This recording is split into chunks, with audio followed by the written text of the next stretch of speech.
बाय लोगो नोंथांमोननि थाखाय मोनसे गोदान भिडिअ लानानै फैदों एनएसपि स्कलारशिपनि सायाव। दा जों मा आपडेट होदो जों बे भिडिअनि गेजेरजों मिथिलांगोन।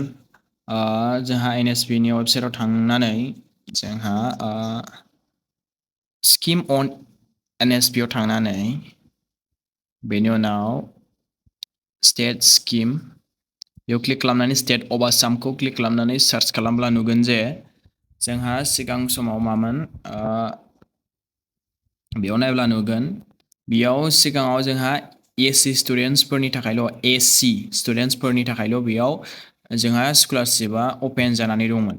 दा एसटि स्टुडेन्टसफोरनि थाखायबो अपेन जाबाय। दा जों एप्लिकेशन्सखौ जों एप्लाइ खालामनो हाबाय एबार। स्टुडेन्ट जोंहा बेयो माब्लानिफ्राय अपेन जादोंबा 6 तारिख जुलाइ 6 तारिखनिफ्राय ओमफ्राय लास्ट डेटआ जोंहा स्टुडेन्ट एप्लिकेशन्स अपेन टिल 6 तारिख 10 मास 3 मान्थआनो दङ। 3 मान्थनि गेजेरावनो बेखौ एप्लाइ खालामनो हागोन। दा जायफोरा 11आव बानायदोंमोन 11 क्लासाव दा 12 मोनहैबायबा दा बिसोरना रिनिउवेल बानायनांगोन, फ्रेश बानायनांनाय नङा।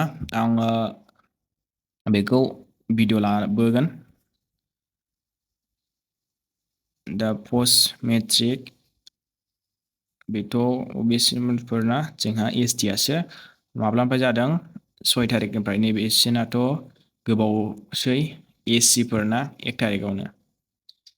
जोंना दायो 6 तारिखनिफ्राय अपेन जाबाय। एप्लिकेशनखौ नोंथांमोना एप्लाइ खालामनो हासिगोन। जायफोर फंबाय बिनानावमोनहा क्लास 11 मोनबाय, फार्स्ट इयार मोनबाय, बिथांमोनाबो बेखौ एप्लाइ खालामनो हागोन। आरो जायफोरा दायो फार्स्ट सेमेस्टार हाबदों बिथांमोनाबो दायो एप्लाइ खालामनो हासिगोन। एप्लिकेशना जोंहा लास्ट डेटआ जाहैबाय 6 तारिख। दा बेखौ खालामखानोबो हायो, खालामालाबासिनोबो थाथ'नो हायो। जेब्ला इनस्टिटिउसन खुलिगोन 1 आगष्टफोरनिफ्राय खुलिगोनथ' बेयाव जेब्ला एप्लाइ खालामनानै कलेजाव जमा होबानो जाबाय। दा भिडिअआ बेखिनियानोमोन। गोजोन्थों।